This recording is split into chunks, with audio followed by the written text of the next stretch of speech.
আল্লাহ নামের জিকির করবে যারা, আল্লাহর কাছে প্রিয় তারা।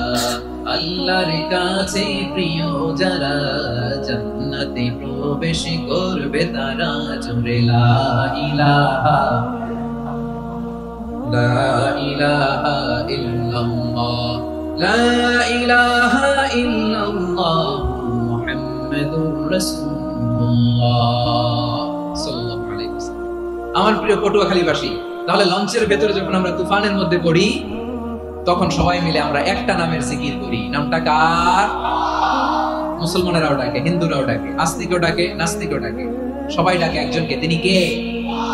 আবার দেখবেন ওই আল্লাহ তুফানের পরে, ঝড়ের পরে ওই লঞ্চটাকে যখন সদরঘাটে ফিরিয়ে দেয়, আবার আমরা নাফরমানি শুরু করে দেই। সে কোথায় আল্লাহ বলেন, ফাইদা রাকিবু ফিল ফুলকি দা'আল্লাহ মুখলিসিনা লাহুদ্দীন ফালাম্মা নাজ্জাহুম ইলাল বাররি ইযা হুম ইউশরিকুন। সাগরে যখন তুফানে পড়ে আমি আল্লাহর ডাকে, আবার আমি আল্লাহ যখন বাঁচিয়ে দেই, আবার আমি আল্লাহর সাথে শিরিক শুরু করে। আমরা কি এরকম হতে চাই নাকি? এরকম করবেন? হ্যাঁ না, আমরা তুফানে পড়লেও আল্লাহর ডাকি, আবার বাঁচায় দেওয়ার পরেও ডাকি কারে? আল্লাহকেই ডাকি। বিমানের মধ্যে মাঝে মাঝে দেখবেন যে এয়ার টার্বুলেন্স হয়, জানেন? এয়ার টার্বুলেন্স জানেন তো? মাঝে মাঝে বিমানটা বাউন্সিং করে, বাম্পি, ভেরি বাম্পি ওয়েদার। শুনেন নাই? 40,000 ফিট উপরে যখন থাকে, তখন পাইলট মাঝে মাঝে বলে, dear passengers, ladies and gentleman, right now we are flying 40,000 feet above the ground and we are passing very air turbulence, very heavy air turbulence right now. Please fasten your seatbelt. দেখবেন মাঝে মাঝে বলে যে, ভদ্র মহিলা, ভদ্র মহোদয়গণ, আমরা 40,000 ফিট উপর দিয়ে যাচ্ছি আর এয়ার টার্বুলেন্স ফেস করছি, মেহেরবানি করে আল্লাহর হস্তে সিট বেল্ট বাঁধুন। তখন বিমানটা এরকম বাউন্সিং করে, শেকিং করে। আপনারা মুখোমুখি হয়েছেন? ইদানিং এই এয়ার টার্বুলেন্স বেড়ে গিয়েছে। গত বছর আমার ইন্টারন্যাশনাল অনেকগুলো ফ্লাইট ছিল, তো আমি দেখলাম যে আগের ফ্লাইটগুলোর তুলনায় এখন এয়ার টার্বুলেন্স খুব বেশি। আমি একটু রিসার্চ করে দেখলাম, ক্লাইমেট চেঞ্জের কারণে, জলবায়ু পরিবর্তনের কারণে আকাশের বাতাসের মুভমেন্টে পরিবর্তন হয়েছে, ফলে এখন বিমান শেকিং করে বেশি, বাউন্সিং, বাম্পি ওয়েদার। তো বলেন তো, 40,000 ফিট উপরে যখন আপনি, কয় হাজার ফিট? সবাই বলুন কয় হাজার ফিট? 40,000 ফিট উপরে যখন আপনি, তখন যখন বিমানটা এরকম বাউন্সিং করে, সবাই যখন ভমিটিং করে বিমান নষ্ট করে দেয়, বমি করে, তখন বাঁচানোর কে আছে আল্লাহ ছাড়া? কেউ আছে? ওই মুহূর্তেও সবাই মিলে একজন ডাকে আওয়াজ করে বলেন, তিনি কে? মাঝে মাঝে কিছু সোশ্যাল মিডিয়ায় কিছু ভিডিও পাওয়া যায় যে হেভি যখন এয়ার টার্বুলেন্স হয়, 10 সেকেন্ড 15 সেকেন্ডের কিছু ভিডিও পাওয়া যায়, বিমানটা বাউন্সিং করছে, বাম্পি ওয়েদার, কাঁপছে, মানুষগুলো বমি করছে, অক্সিজেন মাস্কগুলো সব ঝুলে পড়েছে, বিমানটা শুধু কাঁপছে। তখন দেখবেন বিমানের ভেতরেও এরকম লঞ্চের মতো চিৎকার আছে না নাই? বিমানের ভেতরেও তখন চিৎকার। গত বছর হিথ্রো এয়ারপোর্ট থেকে সিঙ্গাপুর এয়ারলাইন্সের একটা ফ্লাইট, হিথ্রো টু চাঙ্গি, একটা ফ্লাইটে এমন বেশি এয়ার টার্বুলেন্সের শিকার হয়েছিল এই এয়ারক্রাফটটা, 33 জন যাত্রী সেখানে আহত হয়েছে, একজন যাত্রী নিহত হয়েছে। কেবিন ক্রুজ, এয়ার হোস্টেস যারা আছে, একজনের নাক ফেটে, চোখ ফেটে, কপাল ফেটে, ব্লিডিং হয়ে শয়লা।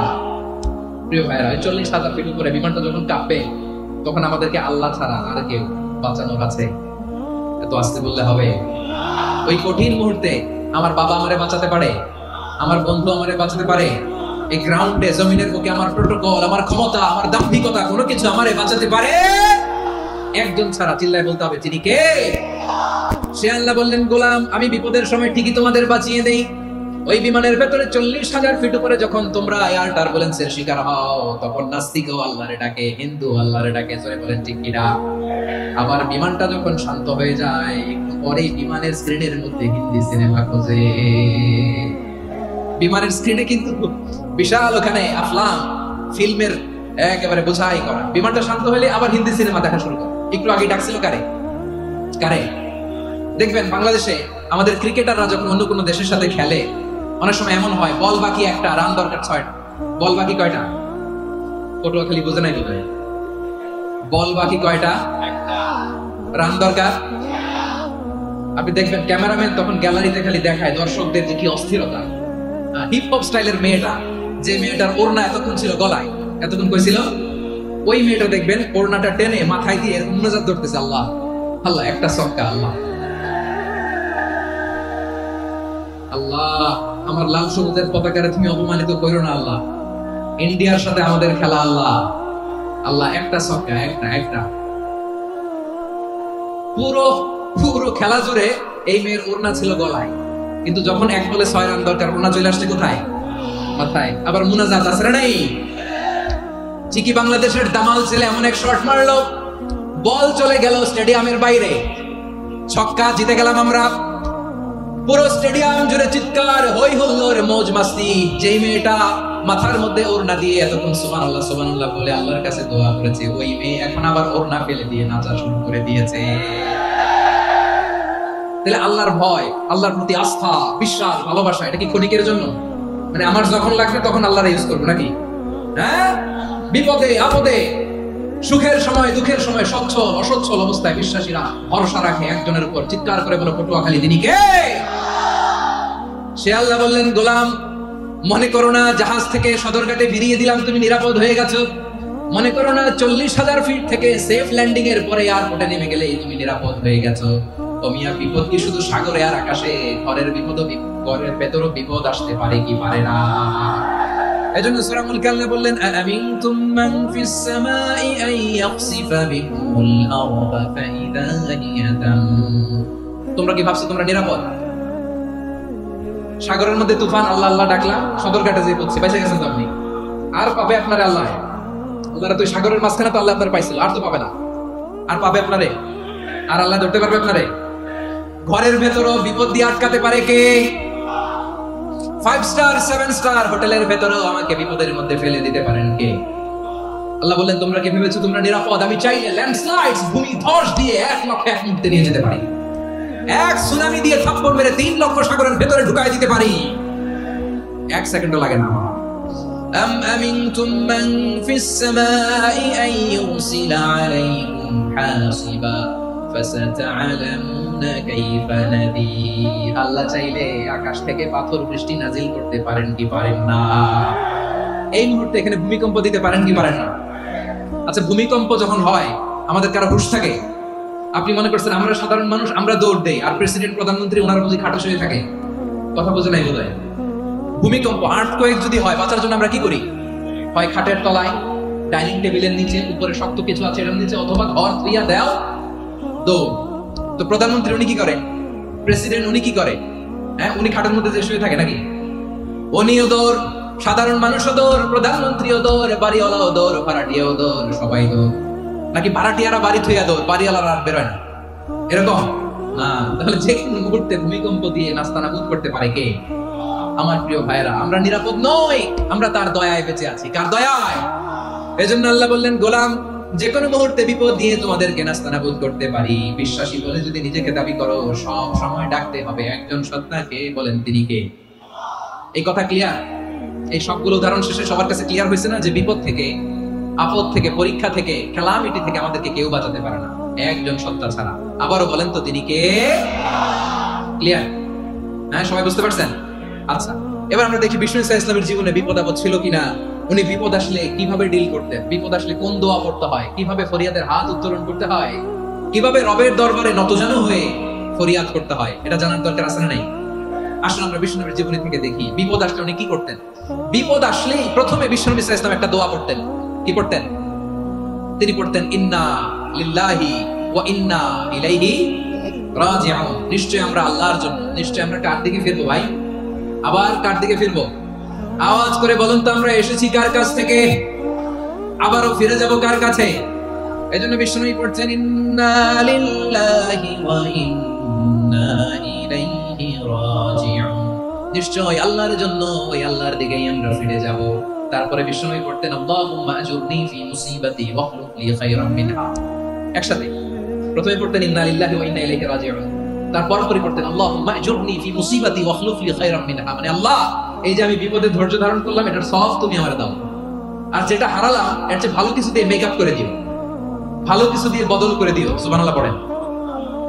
তাহলে বিপদ আসলে আমরা কি করব? কথা বলেন।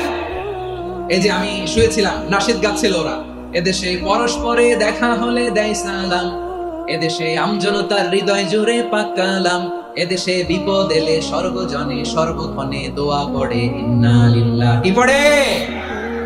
সুবহানাল্লাহ সুবহানাল্লাহ সুবহানাল্লাহ সুবহানাল্লাহ। এদেশে আযান শুনে সূর্য ওঠে শহর গ্রামে, এদেশে আযান শুনে সূর্য ডুবে সন্ধ্যা নামে, এদেশে সকল কাজে সবাই বলে বিসমিল্লাহ, এদেশে ভালো কিছু দেখে শুনে হাসি মুখে সবাই বলে মাশাআল্লাহ। সুবহানাল্লাহ পড়ে। তাহলে বিপদ এলে আমরা কি পড়ি? কথা বুঝলে সবাই উত্তর দিতে হবে। বিপদ এলে কি পড়ি? তাহলে বিপদ এলেই আমরা এখন থেকে ইন্না লিল্লাহ করব, নাকি হাই হুতাশ করবেন? একদল আছে হাই হুতাশ করে, হায় আল্লাহ রে মোর কি হইল রে, মই কি হরমু রে, মই কমবে যামু রে, আছে না নাই? এরকম বিলাপ করতে নিষেধ করেছেন বিশ্বনবী। কি করব, কই যাব, কি হবে, হায় হায়, এরকম হাহুতাশ আছে না নাই? বিশ্বাসীরা হাহুতাশ করেন, তারা ইন্না লিল্লাহ পড়ে। কি পড়ে মনে থাকবে? আমরা পড়বো ইন্না লিল্লাহি ওয়া ইন্না ইলাইহি রাজিউন। নিশ্চয়ই আমরা আল্লাহর জন্য, আমরা আল্লাহর দিকেই ফিরে যাব। এরপর পড়বো আল্লাহুম্মা আজুরনি ফি মুসিবাতি ওয়াখলুফ লি খায়রাম মিনহা। আল্লাহ, আমি যে বিপদে ধৈর্য ধারণ করলাম এটার সওয়াব দিও, আর যা হারালাম তার চেয়ে ভালো কিছু দিয়ে বদল করে দিও। সুবহানাল্লাহ পড়েন। বিশ্বনবীর এই হাদিস শুনলেন উম্মে সালামা রাদিয়াল্লাহু তাআলা আনহা। ওনার স্বামী হলো আবু সালামা। মজার ঘটনা খেয়াল করে শুনেন আমার প্রিয় কলিজার টুকরা ভাইরা। কানগুলো খরগোশের কানের মতো খাড়া করে আমার দিকে তাকান। সাইয়্যিদাতুনা উম্মে সালামা রাদিয়াল্লাহু তাআলা আনহা, ওনার স্বামীর নাম আবু সালামা। শ্রেষ্ঠ দম্পতি, শ্রেষ্ঠ ফ্যামিলি। প্রথমে হিজরত করেছিলেন হাবাসায়, পরে হিজরত করেছেন মদিনায়। উহুদ যুদ্ধের পরে ওনার স্বামী আবু সালামা ইন্তেকাল করলেন, শহীদ হলেন। সুবহানাল্লাহ পড়েন। যখন আবু সালামা ইন্তেকাল করলেন, উম্মে সালামা রাদিয়াল্লাহু তাআলা আনহা কেঁদে কেঁদে হয়রান। আর নবীর শিখানো বাণী অনুযায়ী তিনি বারবার পড়ছিলেন ইন্না লিল্লাহ। কি পড়ছিলেন? মুই কই যামু, কি হরমু, এগুলো বলেনি। কি বলছে? ইন্না লিল্লাহ। যেহেতু বিশ্বনবী বলেছেন কেউ যদি বিপদের প্রথম ধাক্কায় পড়ে ইন্না লিল্লাহি ওয়া ইন্না ইলাইহি রাজিউন, আল্লাহুম্মা আজুরনি ফি মুসিবাতি ওয়া আখলুফ লি খায়রাম মিনহা, তাহলে এই বিপদে যে সে যা হারালো তার চেয়ে শ্রেষ্ঠ কিছু দিয়ে আল্লাহ তার বদল দিয়ে দিবে। এই হাদিস শুনে উম্মে সালামা রাদিয়াল্লাহু তাআলা আনহা ওনার প্রাণ প্রিয় স্বামী আবু সালামার ইন্তেকালের পরে চোখের পানি ছাড়ে আর পড়ে ইন্না লিল্লাহি ওয়া ইন্না ইলাইহি রাজিউন, আল্লাহুম্মা আজুরনি ফি মুসিবাতি ওয়া আখলুফ লি খায়রাম মিনহা। বারবার এই দোয়া পড়ে চোখের পানি ছাড়ে, এই দোয়া পড়ে চোখের পানি ছাড়ে, আর মনে মনে বলে আবু সালামার মতো ভালো মানুষ মদিনাতে নাই, আবু সালামার চেয়েও ভালো মানুষ মদিনাতে নাই, তার চেয়ে ভালো মানুষ কি করে আল্লাহ তাআলা আমারে দিবে, তার চেয়ে ভালো মানুষ তো আমি মদিনাতে দেখি না। চোখের পানি দিয়ে বুক ভাসায় আর নবীর হাদিসের উপর আমল করে পড়ে ইন্না লিল্লাহি ওয়া ইন্না ইলাইহি রাজিউন, ইন্না লিল্লাহি ওয়া ইন্না ইলাইহি রাজিউন। পড়তে পড়তে চোখের পানি ছাড়ে আর চিন্তা করে বিশ্বনবী বললেন এই দোয়া পড়লে যেটা হারালাম তার চেয়ে ভালো কিছু দিয়ে আল্লাহ পুরস্কার দেয়। আবু সালামের যে ভালো মানুষ মদিনার মধ্যে আর কে হতে পারে? কি আজীব তামাশা, কি অবাক করা ঘটনা। কিছুদিন পরে দেখা গেল সাইয়্যিদুল মুরসালিন রাহমাতাল লিল আলামিন স্বয়ং বিশ্বনবী উম্মে সালামাকে বিয়ের প্রস্তাব পাঠিয়েছে। স্বয়ং বিশ্বনবী উম্মে সালামা রাদিয়াল্লাহু তাআলা আনহাকে বিয়ের প্রস্তাব পাঠিয়েছেন। উনি রাজি হয়ে গেলেন, বিয়ে হয়ে গেল, উনি হয়ে গেলেন উম্মুল মুমিনিন, আমাদের মা, পুরো মুসলিম উম্মার মা। চিৎকার করে বলেন আল্লাহু আকবার। তাহলে আমার প্রাণপ্রিয় ভাইয়েরা, বিপদে পড়লে আমরা পড়বো ইন্না লিল্লাহি ওয়া ইন্না ইলাইহি রাজিউন, আল্লাহুম্মা আজুরনি ফি মুসিবাতি ওয়া আখলুফ লি খায়রাম মিনহা। পড়বেন? পড়বেন না? যারা যারা বিপদ আসলে এই দোয়াটা পড়বেন এখন থেকে আওয়াজ করে ইনশাআল্লাহ বলেন। যা হারাইছেন তার চেয়ে শ্রেষ্ঠ জিনিস দিয়ে বদলা দিবে কে? বিশ্বাস হয়? একটু সন্দেহ লাগে না? একটু সন্দেহ আছে? যাদের বিশ্বাস হবে তাদের কি আল্লাহ উত্তম বদলা দিবে, ঠিক কিনা বলেন? তাহলে বিপদে পড়লেই প্রথমে আমরা এটা করব। দোয়াগুলো যদি এখন মুখস্থ না হয়, এই যে রেকর্ডিং হচ্ছে, পেয়ে যাবেন, কালকেই পেয়ে যাবেন। শুনে শুনে মুখস্থ করবেন। আমার মায়েরা, আমার বোনেরা, আপনাদের জন্য 3টি মার্কের অ্যারেঞ্জমেন্ট করা হয়েছে, আমি জানি। আপনারা এই দোয়াগুলো পড়বেন, আপনার স্বামীকে শেখাবেন, সন্তানকে শেখাবেন, আপনার পুরো পরিবারটাকে জান্নাতের টুকরো বানিয়ে দিবে কে? তাহলে বিপদ আসলে প্রথমে কি করতে হবে এটা জেনে গেলাম। এরপরে বিপদ আসলে নিজেকে কি করে আল্লাহর কাছে সঁপে দিতে হয় এটাও জানার দরকার আছে না নাই? বিপদে প্রথমে ইন্না লিল্লাহ বললাম, ধৈর্য ধারণ করলাম, বিপদ থেকে উদ্ধারের সর্বোচ্চ চেষ্টা করলাম। আমার কাজ যখন শেষ তখন আমি আমার এই বিষয়টা আল্লাহর কাছে সঁপে দিব। কার কাছে সুপর্দ করব? কার কাছে? বিপদে বললে কেমন করে নিজেকে আল্লাহর কাছে সঁপে দিতে হয় আসলে সাইয়েদনা ইব্রাহিম আলাইহিস সালামের জীবনী থেকে জানি। আল্লাহর খলিল ইব্রাহিম আলাইহিস সালাম আমাদের মতো সমাজ ব্যবস্থা পায় নাই। আমরা জন্মের পরে আমাদের কানের ভেতরে আযান দিয়েছে কে? একামত দিয়েছে কে? আমাদের বাপ-দাদারা আমাদের কানে আযান দিয়েছে কি দেয় নাই? আমাদের জন্মের পরেই তো আযান, একামত, বাড়ির পাশে মসজিদ, প্রতিদিন আযান, জুমার খুতবা, প্রতি মাসে মাসে তাফসীরুল কোরআন মাহফিল, মসজিদ, মিনারা, অভাব নাই। ঠিক কিনা বলেন? আপনি যেই সুন্দর ইসলামিক এনভায়রনমেন্ট পেয়েছেন, আমাদের ইব্রাহিম খলিল উনি কি এরকম পেয়েছিলেন? হ্যাঁ, উনি জন্মের পর পরে ওনার কানে আযান দিয়েছে কেউ? আমার প্রিয় ভাইরা, আগাগোড়া একটা শিরকি পরিবেশ উনি জন্মগ্রহণ করেছে। উনি ছাড়া ওই তল্লাটে একজনও আল্লাহর উপর বিশ্বাসী নাই। কল্পনা করতে পারেন? গোটা তল্লাটে, গোটা দেশে বিশ্বাসী মুমিন, আল্লাহর উপর বিশ্বাস স্থাপনকারী কয়জন? সবাই বলেন কয়জন? বাকি সব মুশরিক। বাকি সব মুশরিক নিজের সাথে নিজে শক্ত বোঝাপড়া করে, অ্যানালজি করে, সেলফ কনভারসেশন করে উনি মহা সত্যের সন্ধান পেয়েছেন। উনি আকাশের তারা দেখে ভাবে মনে হয় এটাই আমার খোদা, পরে দেখে তারা নাই, মনে মনে বলে না তাইলে এটা না। আবার চাঁদ দেখে বলে চাঁদটা বড় মায়া লাগে, মনে হয় এটাই আমার রব, পরে দেখে চাঁদও নাই, কয় না এটা না। এরপরে দ্বীপ প্রহরের জলজলে সূর্যটা খা খা করে গোটা পৃথিবীটারে রৌদ্র দিয়ে তাতিয়ে রাখে। তিনি ভাবলেন মনে হয় এটাই আমার রব, কারণ এটাই তো সবচেয়ে বড়। কিন্তু বিকেল বেলা ওই সূর্যটাও যখন চলে যায়, সাইয়েদনা ইব্রাহিম বলে না এটাও তো নাই, আমার খোদা যদি আমারে ছেড়ে চলে যায়, বিপদে পড়লে আমারে উদ্ধার করবে কে? এভাবে নিজের সাথে অ্যানালজি, সেলফ কনভারসেশন করতে করতে করতে তিনি মহা সত্যের সন্ধান পেয়েছেন। সুবহানাল্লাহ। সব শেষে তিনি ডিসিশন নিয়ে ঘোষণা দিলেন, ইন্নী ওয়াজ্জাহতু ওয়াজহিয়া লিল্লাযী ফাতারাস সামাওয়াতি ওয়াল আরদা হানিফান ওয়া মা আনা মিনাল মুশরিকিন। নিশ্চয় আমি এমন সত্তার দিকে মনোনিবেশ করলাম, মুখাপেক্ষী হলাম, যিনি আকাশ বানিয়েছেন, জমিন বানিয়েছেন, আমি মুশরিক নই। সুবহানাল্লাহ। পারতেন? আপনি পারতেন? কেউ নাই, লক্ষ লক্ষ মুশরিক, আপনি একা। ওনার মতো এরকম বিচক্ষণতা দিয়ে আল্লাহরে খুঁজে পাইতে পারতেন আপনি? কি নবী ছিল, আল্লাহকে খুঁজে পেয়েছে। যখন আল্লাহর ইবাদত শুরু করলো, এই কথা ছড়ায় পড়লো চারদিকে। নমরুদ সাইয়েদনা ইব্রাহিমকে ডেকে পাঠালেন। নমরুদ বলে, ইব্রাহিম তুমি নাকি মূর্তির পূজা না করে কোন নতুন রবের ইবাদত করো, কে তোমার রব?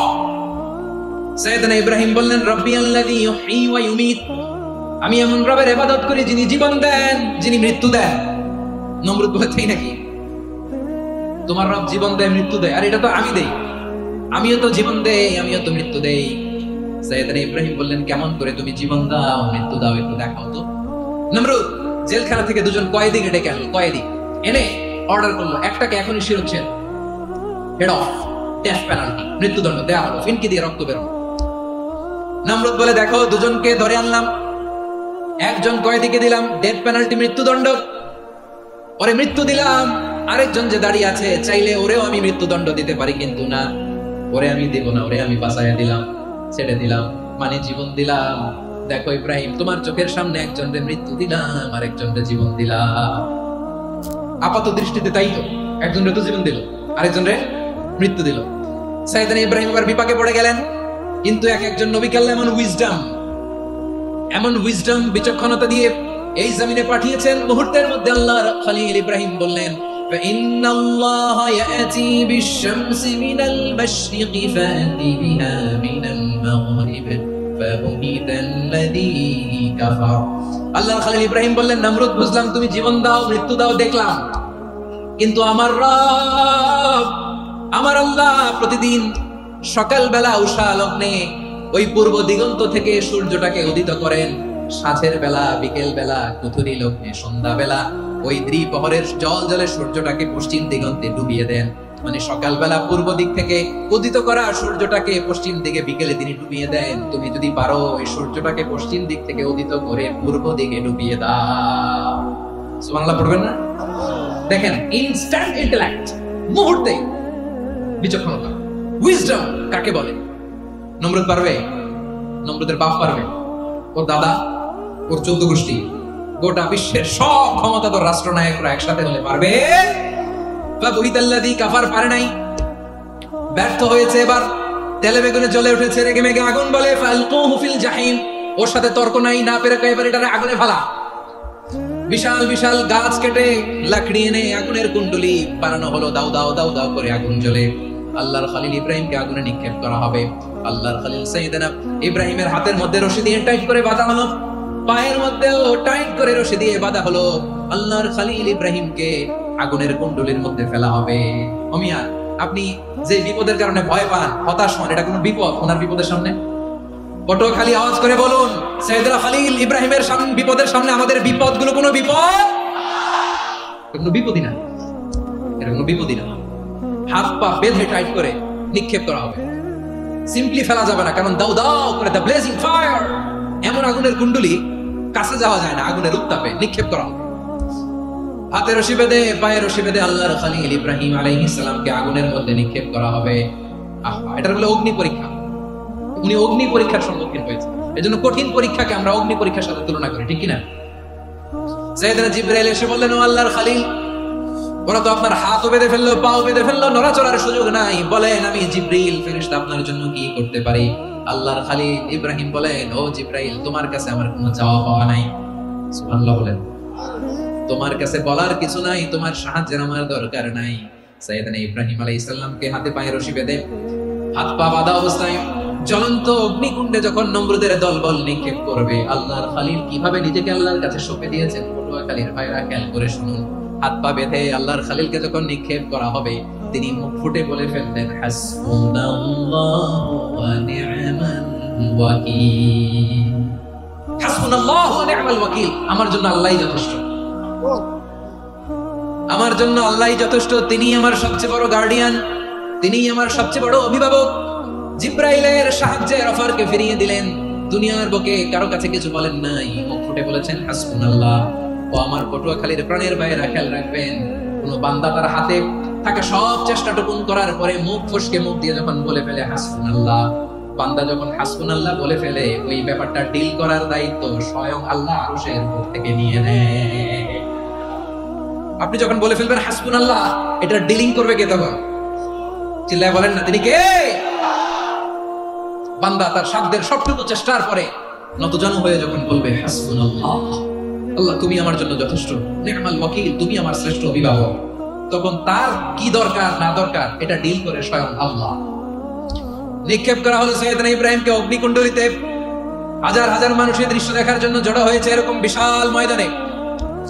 কিন্তু কি অবাক করা ঘটনা, সবাই ভয় পাচ্ছিল, না জানি কি হয়ে যায়। আল্লাহর খলিলকে যখন আগুনের কুণ্ডলিতে নিক্ষেপ করা হয়, আল্লাহর খলিল ইব্রাহিম আগুনের কুণ্ডলের মধ্যে বসে বসে মানুষগুলোর দিকে তাকিয়ে হাসতে শুরু করে দেয়। কারণ আকাশ থেকে রব্বুল আলামিন স্পেশাল ভার্ডিক্ট নাজিল করেছেন, স্পেশাল হুকুম জারি করেছেন, কুলনা ইয়া নারু কুনি বারদান ওয়া সালামান আলা ইব্রাহিম। ও আগুন খবরদার, সৃষ্টি শুরু থেকে তোকে একটা ধর্ম আমি বাতলে দিয়েছিলাম, তোর ধর্ম আগুনের ধর্ম হলো যা পাবে জ্বালিয়ে সারখার করবে। আল্লাহ বলল, আগুন তোর ধর্ম দিয়েছিলাম, তুই সব জ্বালিয়ে পুড়িয়ে সারখার করে দিবি, কিন্তু ক্ষণিকের জন্য আমি তোর জ্বালিয়ে দেওয়ার ক্ষমতাটাকে কেড়ে নিলাম, জ্বালিয়ে ভস্ম করে দেওয়ার ক্ষমতা আমি কেড়ে নিলাম। কুনি বারদান, ঠান্ডা হয়ে যা, কিন্তু এত বেশি ঠান্ডা হবি না আবার আমার ইব্রাহিমের জন্য সর্দি লেগে না আসে। সুবহানাল্লাহ, এত আসতে বললে হবে? কুনি বারদান, বারদ মানে বরফ, ঠান্ডা, ঠান্ডা হ, কিন্তু এত ঠান্ডা হবি না যাতে আমার ইব্রাহিমের কষ্ট হয়। আগুন বলে, আল্লাহ একবার বললাম ঠান্ডা হ, আবার বলো এত ঠান্ডা হবি না যাতে খলিলের সর্দি না লাগে। কেমন ঠান্ডা হব, কেমন এনভায়রনমেন্ট তৈরি করে দেব বলো? আল্লাহ বললেন, সালামান আলা ইব্রাহিম, আমার খলিল, আমার কলিজা, আমার ইব্রাহিমের জন্য তুই জান্নাতের গুল বাগিচা হয়ে যা। ও ভাই, নবী মুসার মতো ঈমান হলে রাস্তা হবে সাগর জলে, নবী ইউসুফের মতন ঈমান হলে একে একে দরজা খুলে, নবী ইব্রাহিমের মতন ঈমান যদি আজও থাকে বিদ্যমান, অগ্নিকুণ্ডে দেখতে পাবে খুবসুরতে ফুল ভাগা।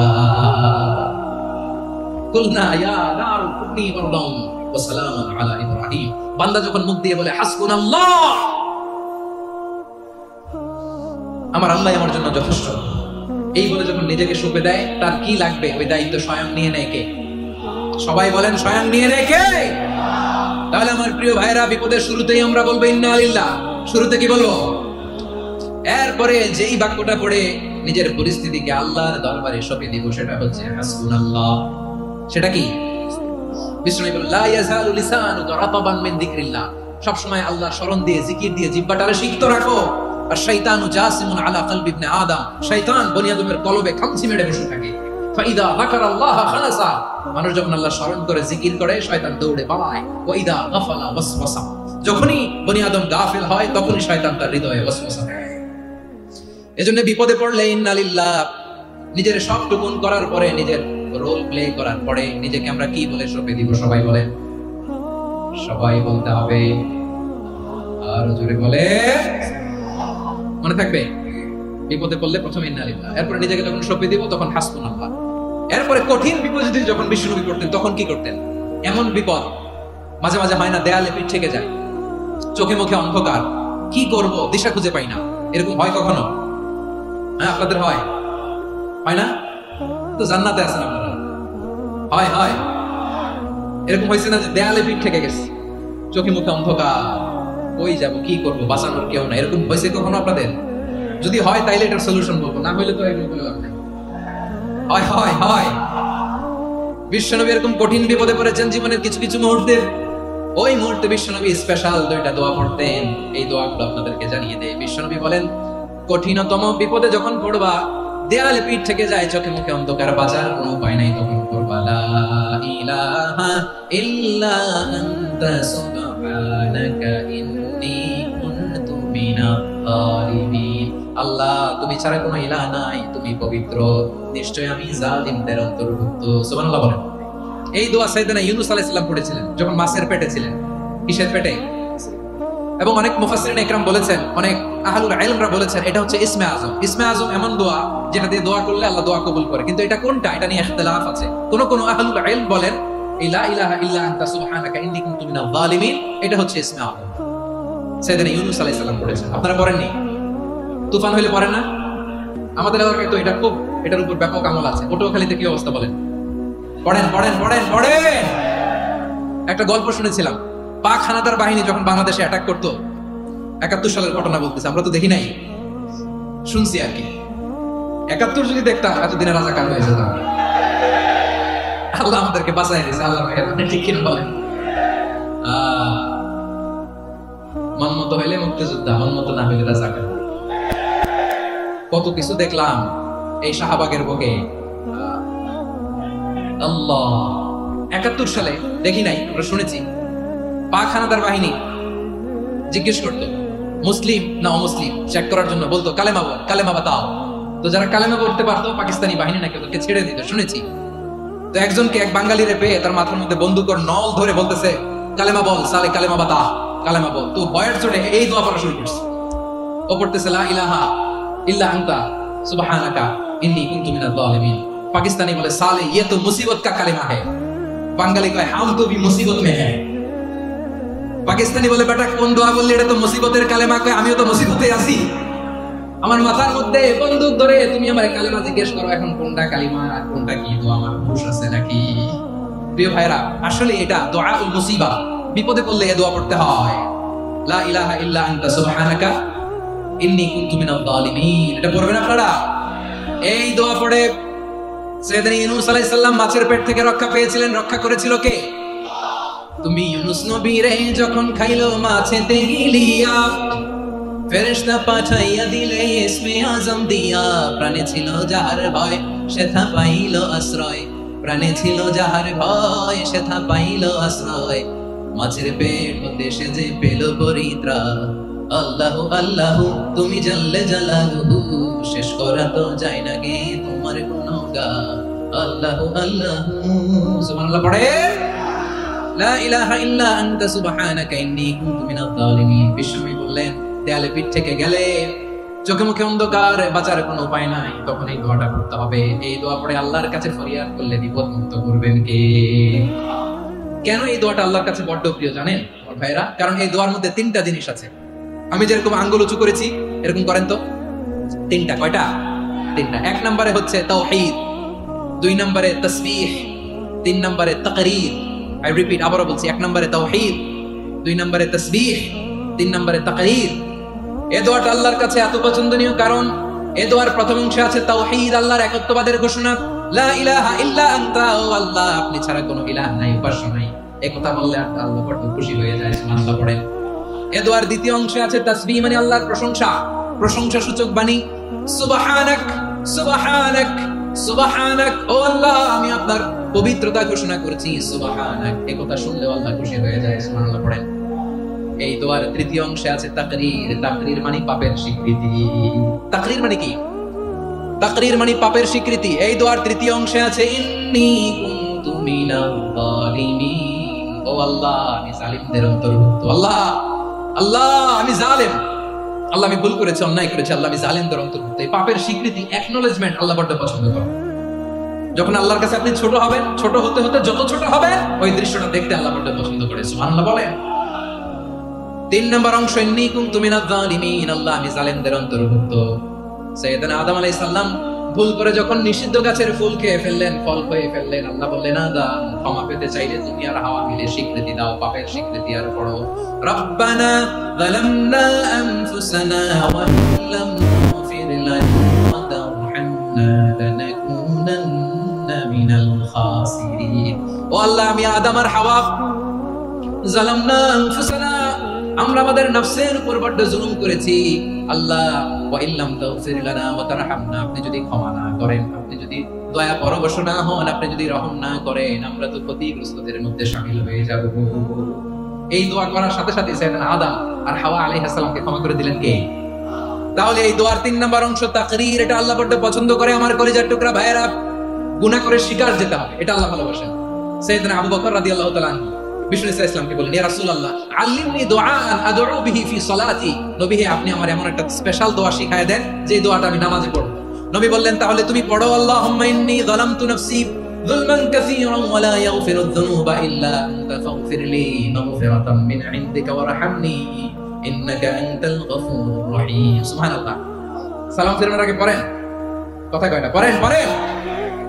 ও আবু বকর, নামাজে যদি দোয়া করতে মনে চায় এই দোয়াটা পড়বা, আল্লাহুম্মা ইন্নী যালামতু নাফসি, আল্লাহ জুলুম করেছি আমার নফসের উপর, যুলমান কাসীরা, অনেক জুলুম, ওয়া লা ইয়াগফিরু যুনুবা ইল্লা আনতা, আপনি ছাড়া এই জুনুব, এই পাপ ক্ষমা করার দ্বিতীয় কোনো রব নাই। আছে? আল্লাহ ছাড়া আমাদের গুনাহ কে কে ক্ষমা করতে পারে বলেন তো? কে পারে? কে? এজন্য আল্লাহরে বলবেন, আল্লাহ আমি ছাড়া তোমার গোলামের অভাব নাই, ও আমার রব, আমি ছাড়া এই জমিনের বুকে তোমার গোলামের অভাব নাই, কিন্তু তুমি ছাড়া তো আমার দ্বিতীয় কোনো রব নাই। পারবেন বলতে? পারবেন? চোখের পানি ছেড়ে আল্লাহরে বলবেন, আল্লাহ তুমি আমার রব, তুমি আমার সব। কি বলবেন? আল্লাহ আমারে রব। সবাই বলুন, আল্লাহ আমারে রব, দমে দমে তোর মনে তারিও রব, আল্লাহ আমারে রব। আল্লাহরে বলেন, আল্লাহ তুমি আমার রব, তুমি আমার সব। আল্লাহ আমি ছাড়া এই জমিনে তোমার গোলামের অভাব নাই, তুমি ছাড়া আমার দ্বিতীয় কোনো রব নাই। এই কথা বলে চোখের পানি ছেড়ে আল্লাহরে স্বীকৃতি দেন, আল্লাহ আমি পাপী, আল্লাহ এই জমিনে আমার চেয়ে বড় পাপী আর কেউ নাই। ওযু করে সিজদায় লুটিয়ে পড়ে চোখের পানি ছেড়ে আল্লাহরে পাপের স্বীকৃতি দেন, আল্লাহ এমন কোন জুলুম নাই, গুনাহ নাই আমি করি নাই, সগীরা কবিরা, জেনে না জেনে, ইচ্ছায় অনিচ্ছায়, শিরক বিদআত সব গুনাহ করেছি। আল্লাহ আকাশের নিচে জমিনের উপরে আমার চেয়ে বড় গুনাহগার আর কেউ নাই। চোখের পানি ছেড়ে আল্লাহরে বলেন, আল্লাহ আমি ছাড়া তোমার গোলামের অভাব নাই, তুমি ছাড়া আমার দ্বিতীয় কোনো রব নাই, তুমি ছাড়া তো কেউ আমার গুনাহ ক্ষমা করার নাই, তুমি আমার রব, তুমি আমার সব। বলতে পারবেন? এই তাকরীর আমার পটুয়াখালীর ভাই, এই স্বীকৃতিটা দেখতে আল্লাহ বড় ভালোবাসেন, কারণ আমরা সবাই গুনাহগার, আমরা সবাই কি? বিশ্বনবী বলেন, কুল্লুকুম খাত্তাউন, বানি আদম তোমরা সবাই পাপী। সবাই কি? সবাই পাপী, আমরা সবাই পাপী। আপন পাপের বাটখারা দিয়ে অন্যের পাপ মাপি। আমরা যে পাপী এটা ভাবতে মনে চায় না কারো, খালি অন্যের পাপ দেখি আমরা, এটা ভুল। ওর এই পাপ, ও পাপী, ও জালেম, ও জাহান্নামী, এরকম একটা টেন্ডেন্সি। আমার যে কি হালাত এটার খেয়াল নাই। খেয়াল করতে হবে যে আমি সবচেয়ে বড় পাপী, ঠিক কিনা বলেন? পাপ করি না এমন কেউ আছি? হ্যাঁ আছি, আছি। কেউ না জানলেও জানে কি আমার পাপের ঘটনা? পৃথিবী না জানুক আমি তো জানি আমি কি পাপ করেছি।